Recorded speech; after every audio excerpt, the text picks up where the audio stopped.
Sergeant Elijah Brooks was just trying to get home after honoring a fallen comrade still in full Army uniform. But before he could pay for a bottle of water, 2 white police officers stormed in, accused him of impersonating a soldier, and handcuffed him on the sidewalk without asking a single question. No proof, no pause, just a rush to judgment. But Elijah didn't resist. He made one phone call that would shake the entire system. How did a quiet soldier turn humiliation into a national reckoning?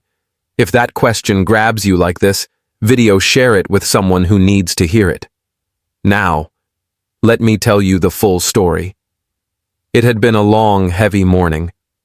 Sergeant Elijah Brooks stood under the sun, still in his pressed Army Reserve uniform, his boots silent on the sidewalk outside a small corner store on Maple Street. On his chest, beneath a thin layer of dust and sunlight, the bronze star caught a brief glint. He hadn't changed after the memorial hadn't wanted to. Not today. Today was for Marcus. The service at Fort McPherson had been quiet, respectful. Fewer and fewer people showed up to those ceremonies nowadays, but Elijah always did, every year, without fail. Marcus had died in his arms 13 years ago, and Elijah hadn't forgotten a minute of it. Not the sound, not the silence, not the way Marcus said, "Tell my mama I kept my promise." So Elijah kept his. As he stepped into the little store bells above the door jingled softly. Familiar sound. Familiar smell, too. Coffee grinds, cleaning spray, and the faint burn of a heat lamp that had kept the same hot dogs turning since sunrise. "Sergeant Brooks," a voice called out. "Still standing tall, I see." Elijah smiled, tipping his head toward the counter. "Always Mr. Abbas." Mr. Abbas, mid-50s mustache, neat apron, wrinkled, grinned, and reached over to hit the fan behind him. "Hot day to be walking around in full gear, Habibi. You just come from base, from Fort McPherson." Elijah nodded. "Memorial service." Mr. Abbas's smile faded just a bit. He touched his heart. "For your friend, yes." Elijah didn't speak. He just nodded again. The silence between them was familiar. It wasn't uncomfortable. Just the kind shared between 2 men who'd seen too much and said too little. Elijah grabbed a bottle of water from the fridge and walked toward the counter, but a small voice stopped him near the candy rack. "Are you a real soldier?" He turned slowly. A little girl no more than 10 stared up at him wide-eyed, blonde ponytail, worn-out sandals, chewing nervously on a red licorice string. She had a smartphone half hanging from her back pocket. Elijah gave her a soft smile. "Yes, ma'am." "I am." She blinked. "Like a real one, like in the movies? Do you fight bad guys?" He chuckled under his breath, crouching a little so they were eye level. "Not like in the movies, and not everyone I face is bad. Some are just lost." She tilted her head. "So, are you like a superhero?" Mr. Abbas chuckled behind the counter. "You hear that, Sergeant? She thinks you're Captain America." Elijah looked back at the girl. "No cape," he said gently. "But I wear this for the same reason heroes do, to protect people." She hesitated, then whispered, "I think you are one." Elijah's throat tightened a little. "Thank you, sweetheart." He stood back up, nodding once, and approached the register. "I'll pay for his water," Mr. Abbas said, before Elijah could reach for his wallet. "It's the least I can do." "You don't have to." "I want to," Mr. Abbas said, quieter now. "Men like you, we don't thank enough." Elijah gave him a firm handshake across the counter. "Then let me thank you back for remembering." As he turned to leave, the door jingled again, but this time the sound was sharp jarring. Screeching tires outside, raised voices, the sudden unmistakable pop of a radio dispatch cutting through a cruiser's speaker. Elijah froze. "Mr. Abbas looked up sharply. "What is that?" Elijah stepped toward the glass and saw them, 2 police cruisers pulling hard into the curb. One door slammed, then another.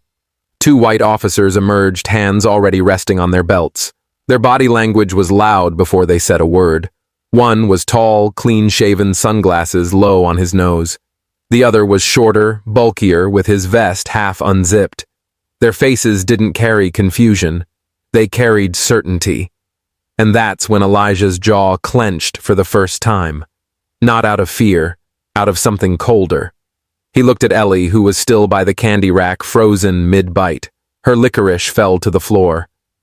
Elijah had just enough time to murmur, "Sweetheart, go stand by Mr. Abbas." "All right," before the first officer shouted through the door. "You in the uniform, step outside." "Now." Mr. Abbas stepped forward. "Officers, what's going on?" "Stay back," the taller one snapped. "This doesn't concern you." Elijah didn't move. "Not yet." His voice was steady. "Is there a problem?" The shorter officer sneered. "Yeah. Problem is, you're pretending to be a soldier." Silence. Ellie gasped. Mr. Abbas whispered, "What?" But Elijah didn't say anything. Not yet. Because in that moment he remembered something Marcus once said. You don't fight fire with fire. You wait for the right moment. And then you burn the whole damn house down with the truth. Elijah took a slow step forward, his uniform still sharp, his boots still grounded. "I served this country," he said quietly, "and I don't plan to stop today." It happened fast. Too fast for anyone to think. Too loud for anyone to speak. The wail of sirens cut through the street like a blade. 2 police cruisers swerved hard into the curb tires, screaming against the asphalt. One door flew open, then the other, and they came out hot. Officer Brent Holman, tall, squared-jaw aviator shades, moved like he already knew exactly what he was about to do. His hand hovered near his holster. Behind him was Officer Todd Reese, stockier, younger, slower to move, but following without question. They didn't ask who called. They didn't ask what happened. They didn't even look around. Their eyes locked on one person. Elijah Brooks, standing there, still in uniform, holding a bottle of water, boots polished collar straight, bronze star gleaming. Holman squinted. "Hey," he barked, stepping closer. "You drop the act. Outside. Now." The store fell quiet. You could hear the hum of the fridge behind the counter, the buzz of a fly near the window.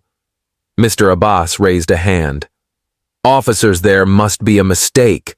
Holman shoved past him like he wasn't even there. "Back off. This doesn't concern you." Elijah's shoulders didn't move. His voice was low, calm. "What seems to be the problem?" Officer Holman's lips curled. "Impersonating a soldier is a federal crime." Elijah blinked once. "Excuse me," Reese came up beside Holman, scanning Elijah from head to toe. "That's a pretty convincing uniform you've got. Got the boots right. The ribbons, too." Mr. Abbas stepped forward again, firmer this time. "He's not impersonating anyone. That man is a real soldier. He's..." Holman turned, jabbed a finger in Abbas's face. "Do you want to get arrested for obstruction?" Abbas froze, mouth open, eyes wide. He stepped back slowly.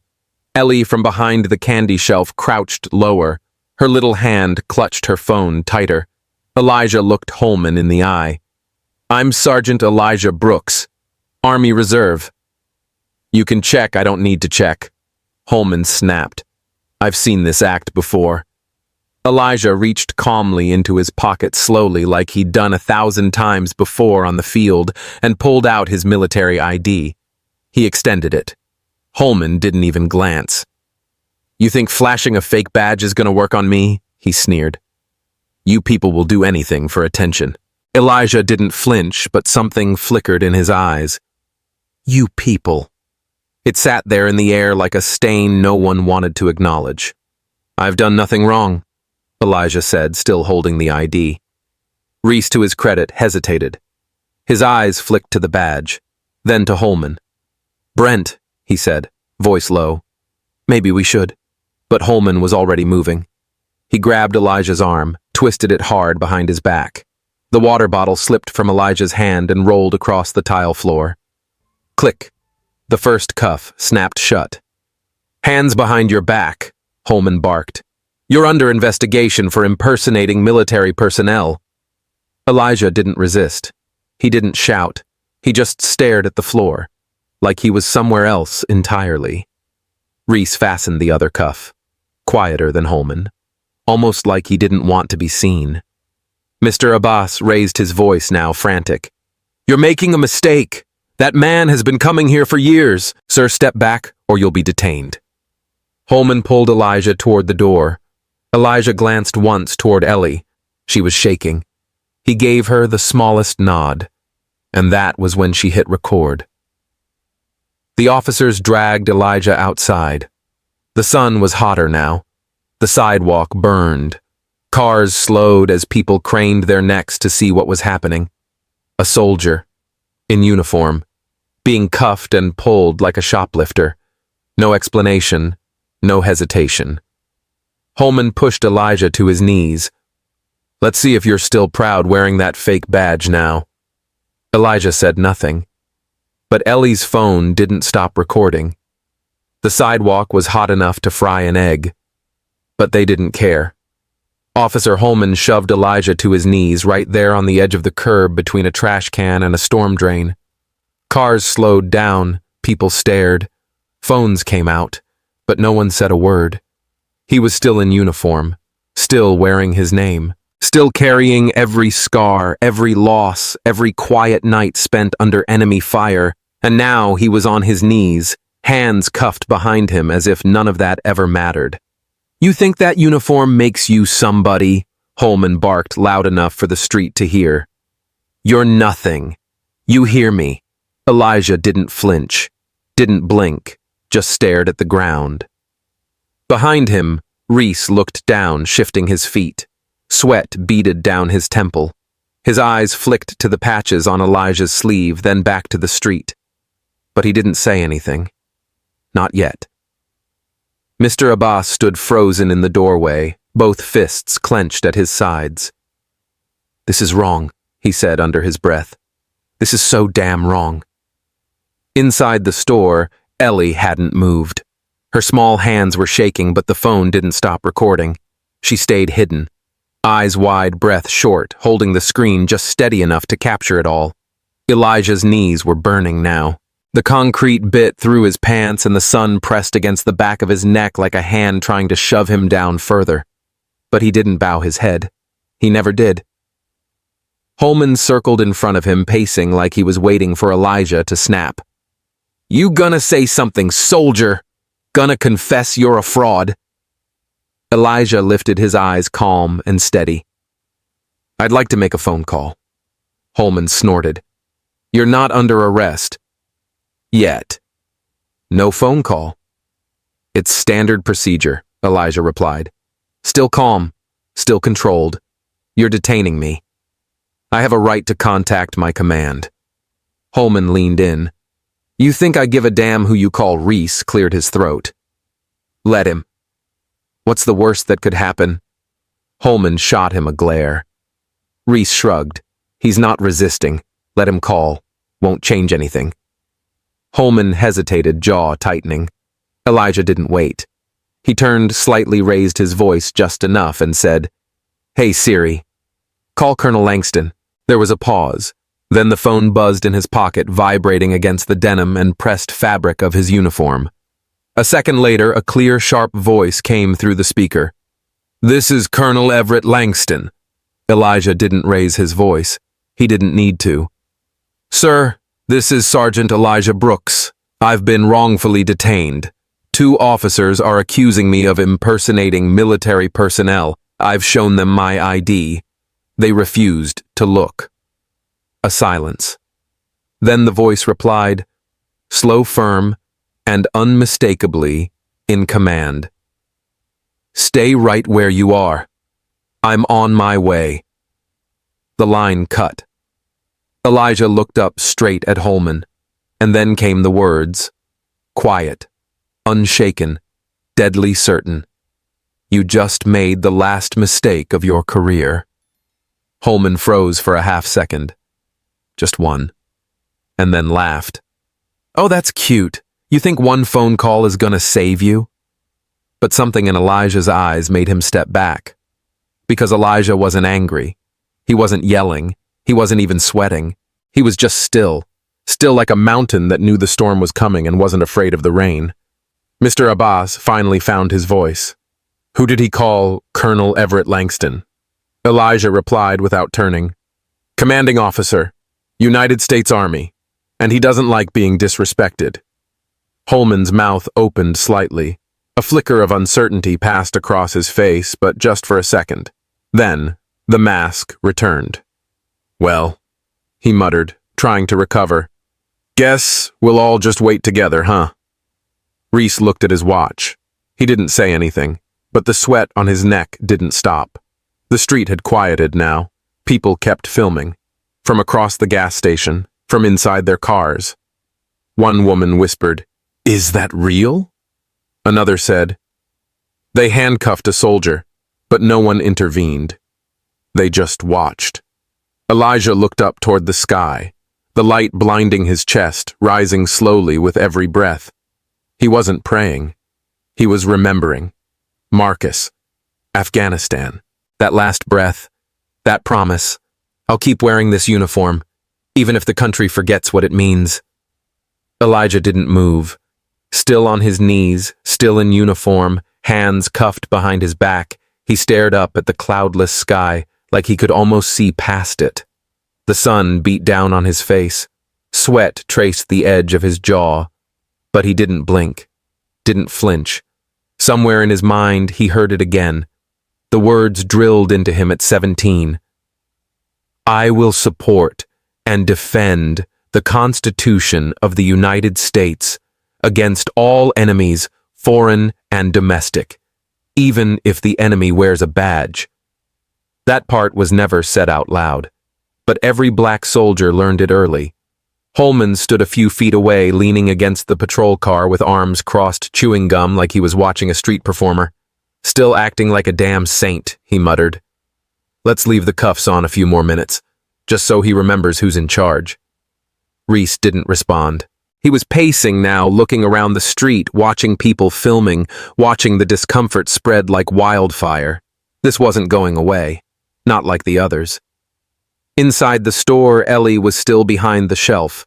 Her little hands trembled as she gripped the phone. She didn't understand everything, but she knew one thing.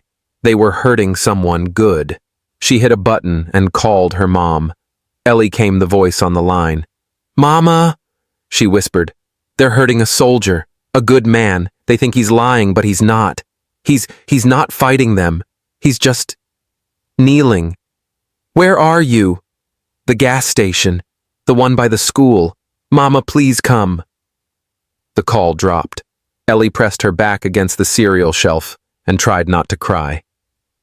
Mr. Abbas stood frozen behind the counter, staring through the glass door like his feet had grown roots. His eyes were glassy, his jaw clenched. He wanted to move, wanted to scream. But he'd lived through war. He knew what came next when you raised your voice at men with power and no patience. So he stood there, powerless.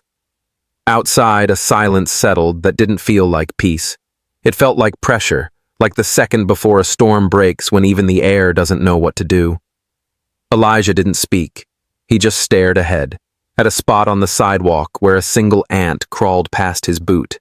No shouting, no panic, just breath and pain. Not the pain of the knee or the heat or the cuffs, but the deeper kind.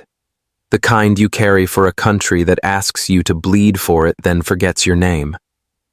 A man walked past with his young son, stopped, whispered something to the boy. The boy looked confused, looked at Elijah, then asked, Dad, is he bad? The father didn't answer. He just pulled the boy away. Elijah closed his eyes. One breath, one heartbeat, one memory.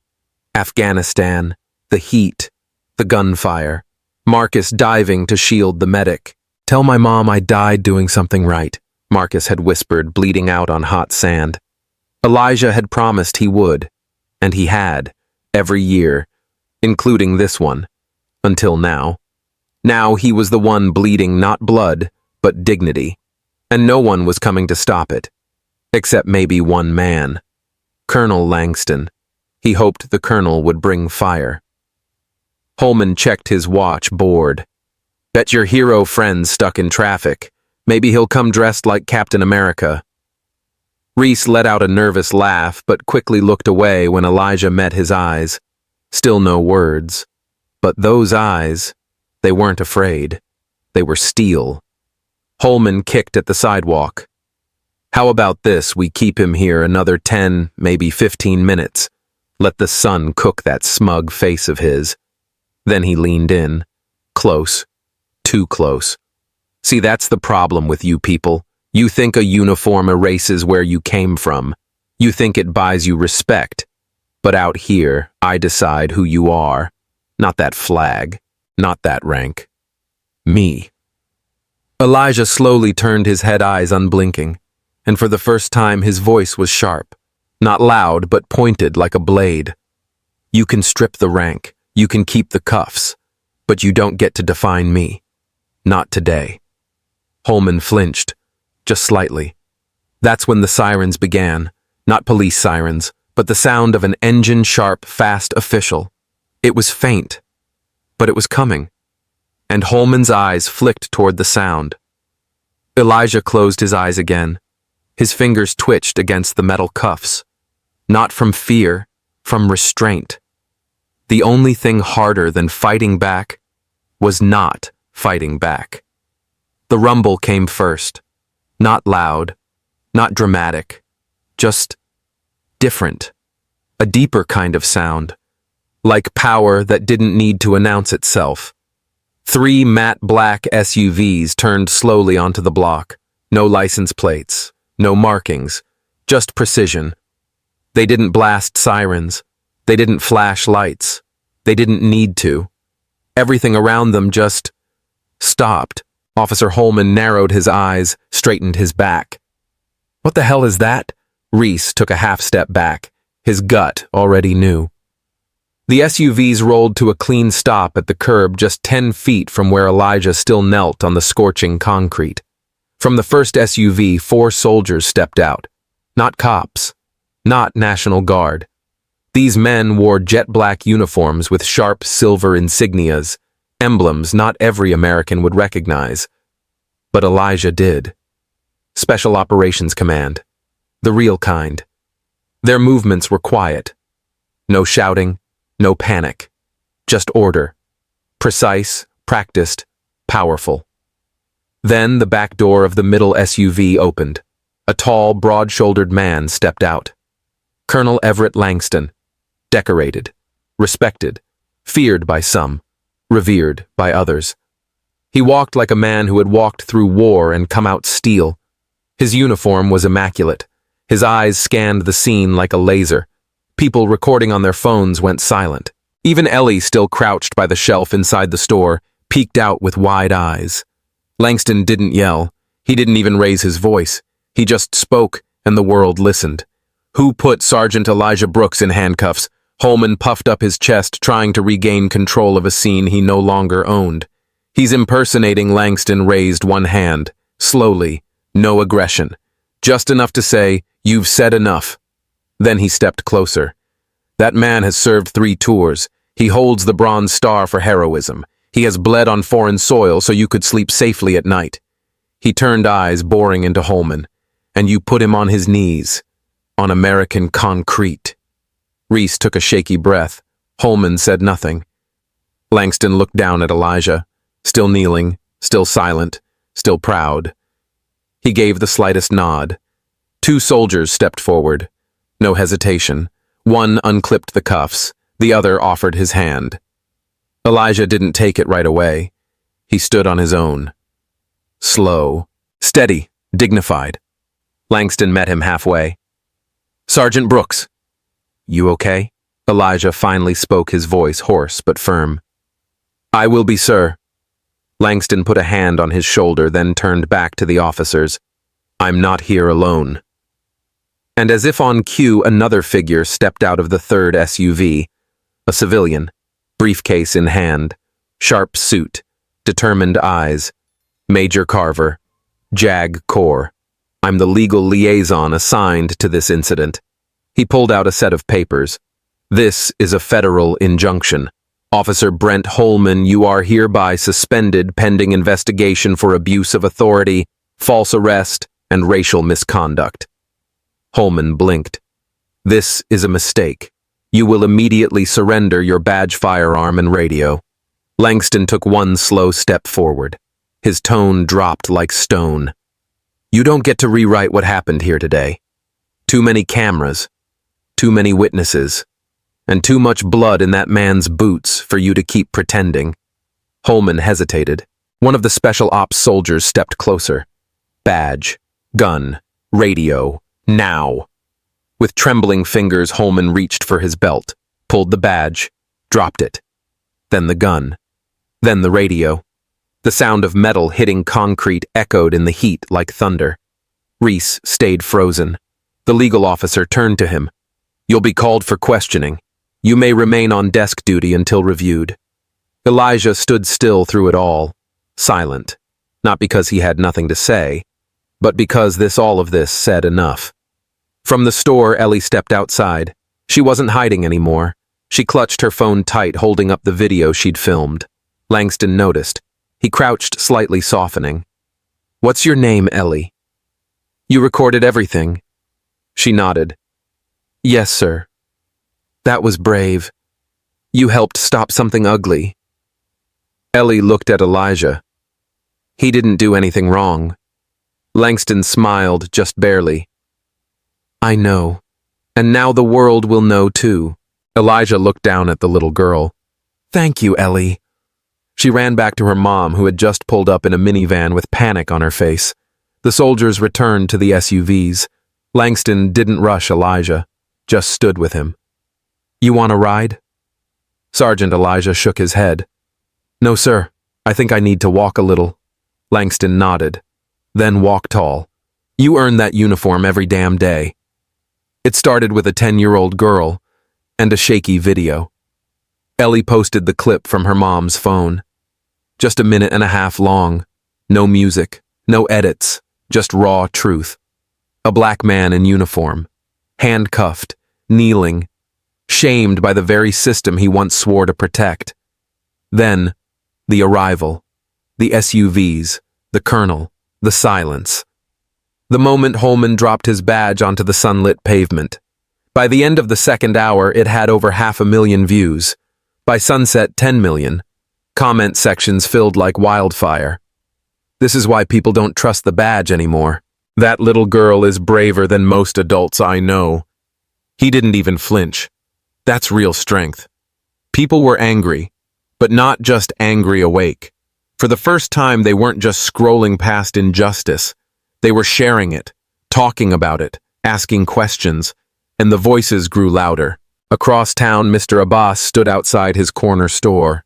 Cameras surrounded him, journalists leaning in, but he didn't fumble for words.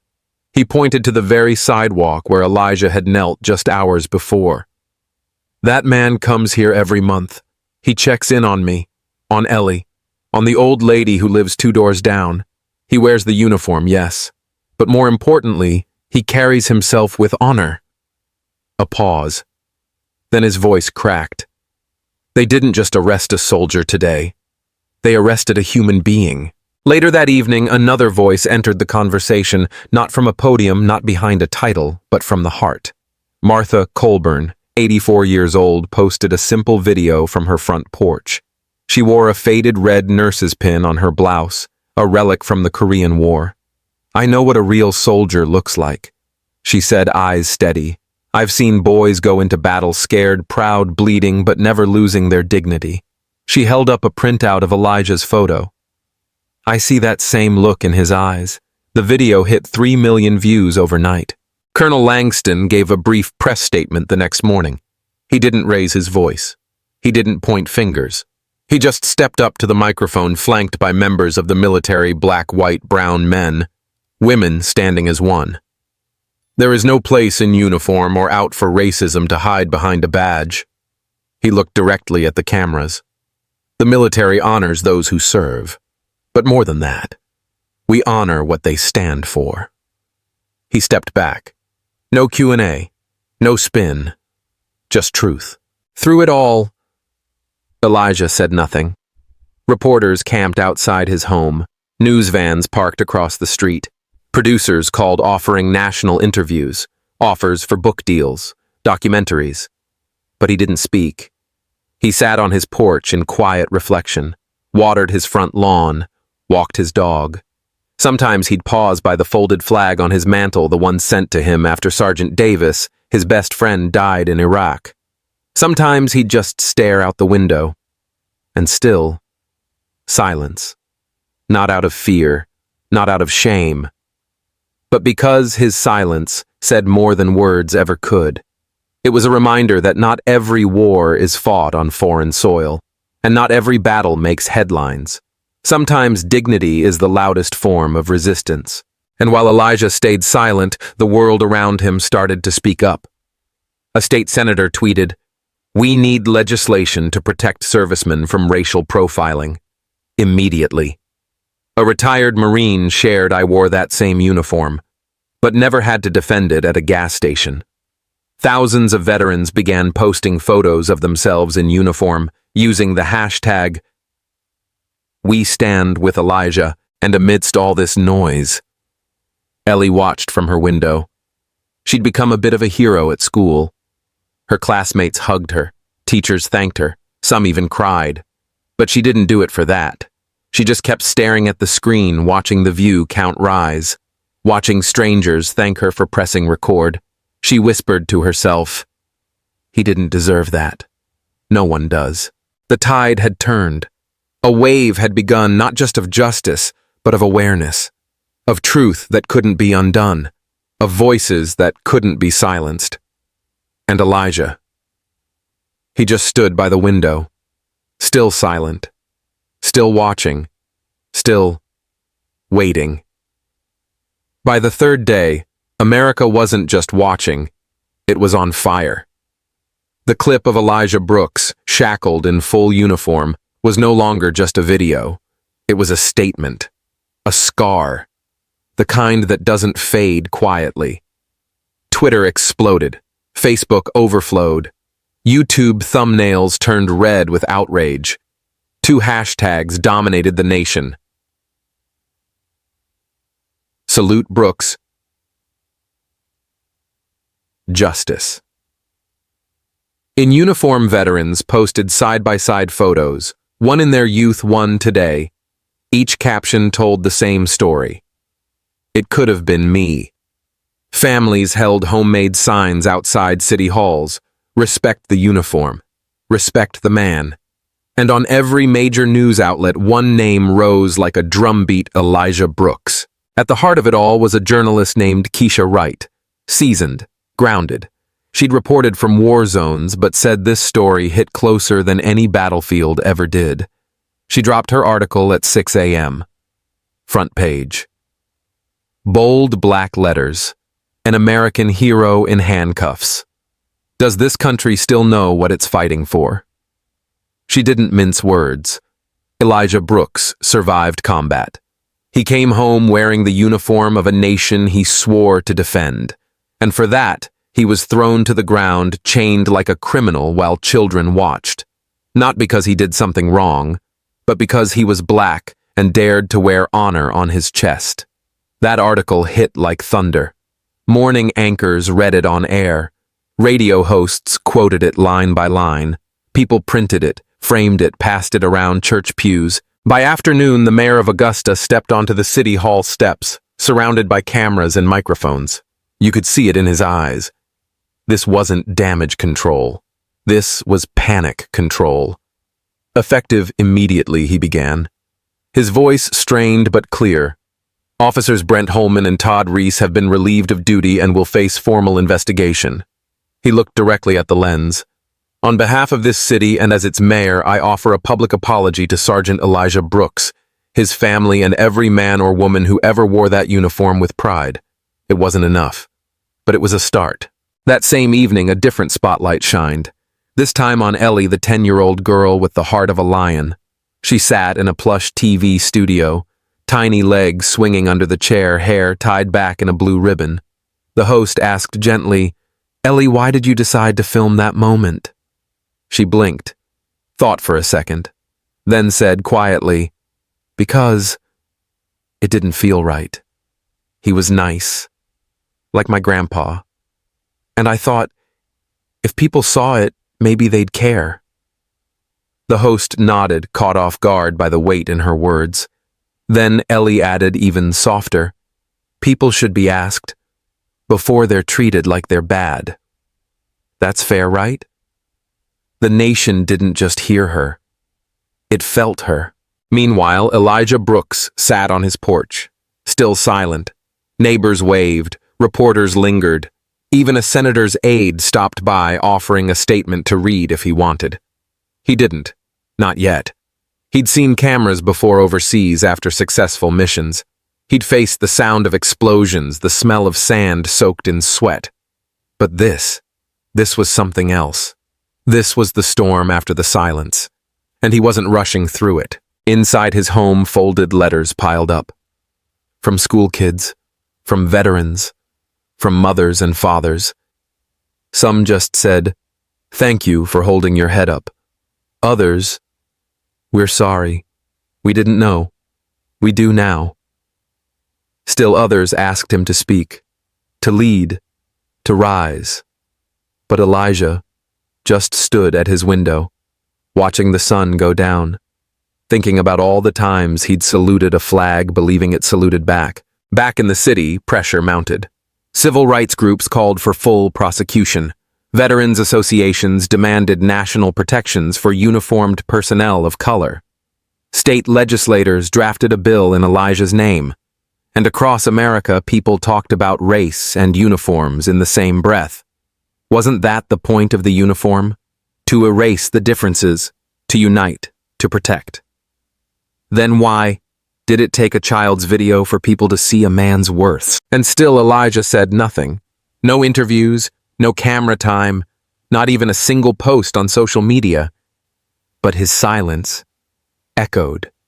Because deep down, we all knew, when the world watches with open eyes, it's already started to change. And sometimes the loudest voices belong to those who refuse to speak until justice arrives first. The video had done more than spark outrage. It had lit a fuse. By the time the sun rose the next day, journalist Keisha Wright was already sifting through internal police records. She wasn't looking for a headline. She was looking for a pattern, and she found it.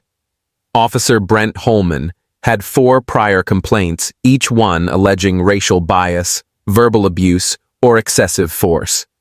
None had led to discipline. None had even been publicly acknowledged. They had been quietly buried, hidden in the folds of pending review and lack of evidence. Each file ended the same way: case closed, no action taken. Keisha stared at the 4th report longer than the rest. The handwriting belonged to a woman named Teresa M., a nurse who'd claimed Holman shoved her teenage son against a patrol car for walking too close in the dark. But the complaint had disappeared into silence. That silence was finally breaking. Within hours of her article going live, an anonymous email hit her inbox. No greeting, no name, just one line. "We reported him too. They didn't fire him. They moved us instead." Attached were internal memos showing at least 2 officers had tried to raise flags about Holman's behavior.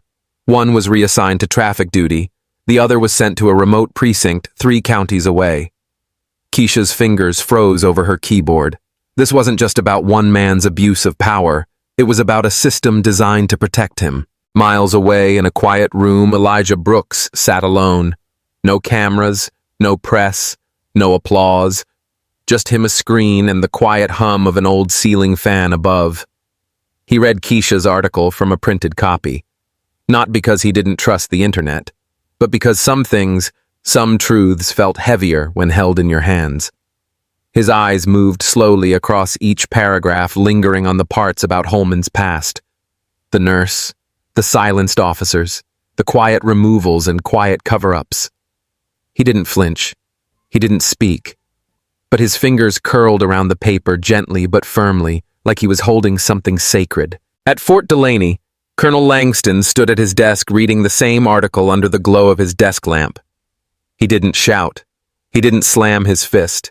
He simply reached for a folder marked DOJ Correspondence and began to write.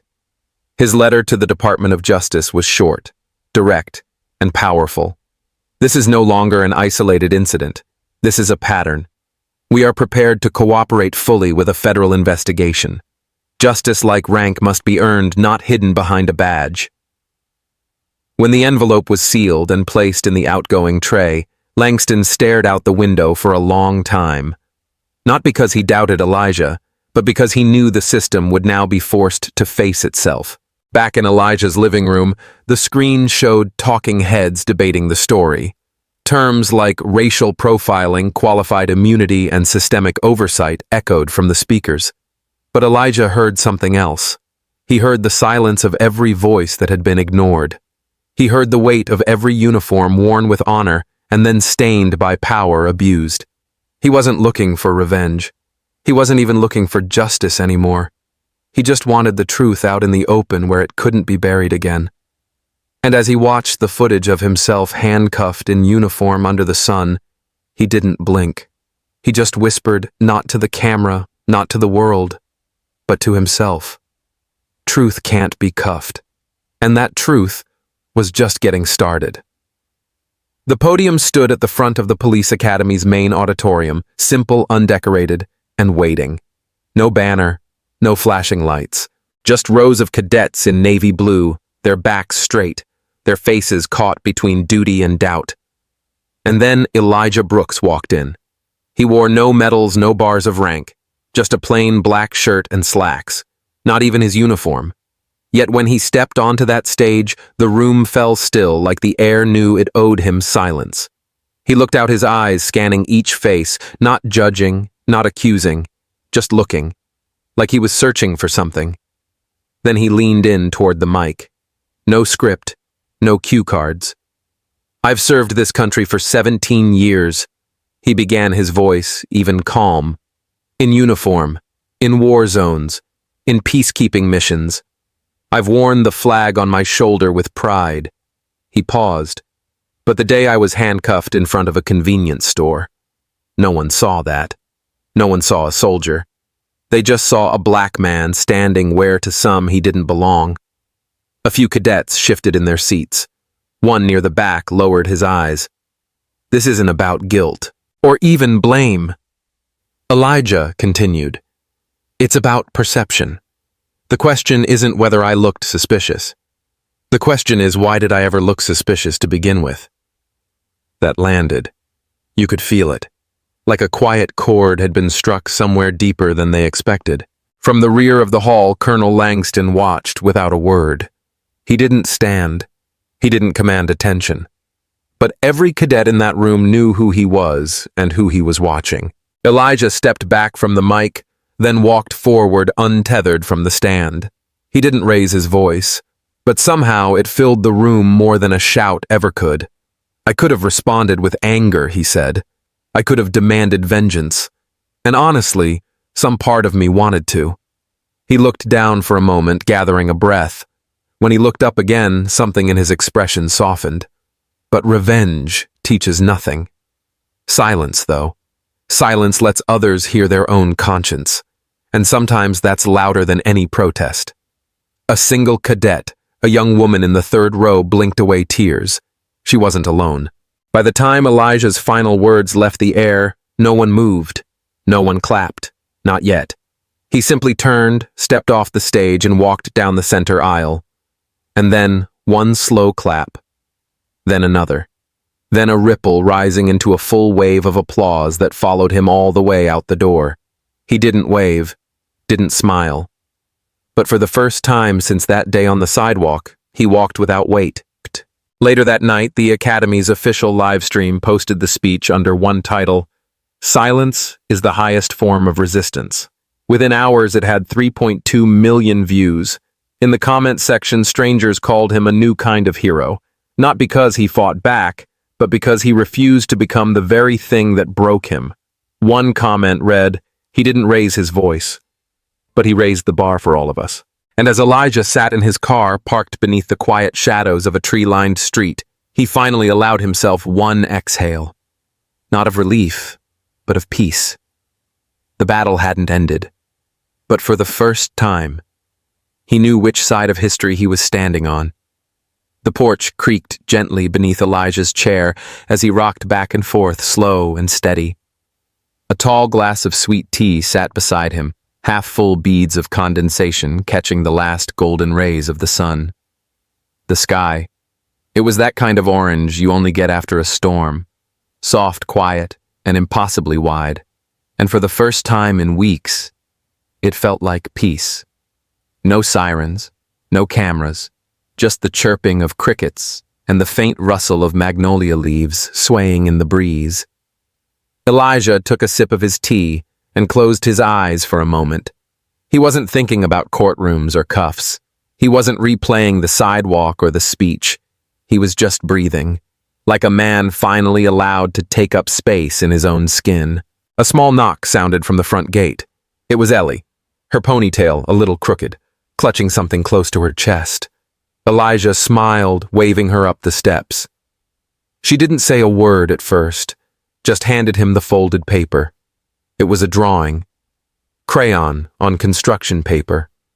Her style was messy, but bold. There he was, Elijah standing tall in a tan uniform, fists unclenched. Behind him were stars, and in front of him a little girl holding his hand. At the top she had written in big purple letters, "You're the first hero I ever met." He looked down at her. "Did you really draw this?" She nodded fast, and Mommy laminated it. Elijah chuckled softly, blinking a little faster than usual. "Well, guess I better frame it, huh?" Ellie smiled wide. "That's what heroes do." A while later, Mr. Abbas appeared. Still in his store apron, though he carried a wicker basket filled with peaches, bananas, and a tin of fresh dates. "No receipt," he said, gently placing it on the porch rail. "Just a thank you." Elijah looked up, puzzled. Abbas handed him an envelope, slightly wrinkled, stuffed with folded notes. Letters, handwritten, from the community, from neighbors, strangers, folks who'd watched the video and felt something shift.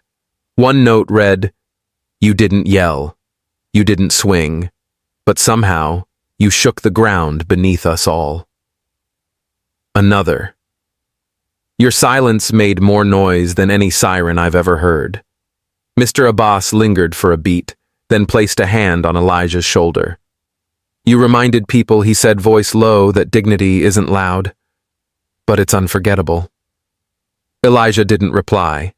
He just nodded, held the man's hand for a moment longer than expected.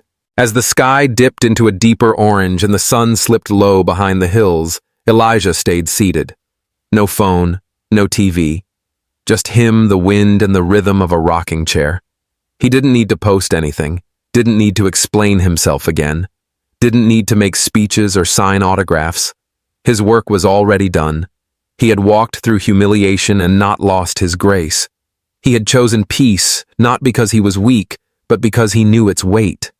That kind of strength doesn't ask for applause. It doesn't come with medals or headlines. It sits quietly, on a porch at sunset, with sweet tea in hand. And as the last light disappeared beyond the trees, Elijah leaned back, closed his eyes, and smiled. Not because he'd won, but because he hadn't let the world change who he was. They handcuffed him like a criminal. But he stood up like a man who made the whole nation look inward. Final words from Mr. Mack's stories. If this story moved you even just a little, we hope you'll take a moment to reflect on what it means to hold on to dignity in a world that doesn't always recognize it. Elijah's journey wasn't about revenge. It was about restraint over rage, character over chaos, and choosing peace without losing power. At Mr. Mack's Stories, we believe in telling the kinds of stories that stay with you long after the screen goes dark. Stories that stir empathy, question injustice, and remind us what true strength looks like. So if this resonated with you, give it a thumbs up, share it with someone you care about, and don't forget to hit subscribe so you never miss another powerful moment like this. Your support means the world to us. Every like, every share, and every new subscriber gives our team the fuel to keep creating stories that matter. This is more than just storytelling. This is Mr. Mac's Stories, where silence speaks, truth echoes, and justice remembers.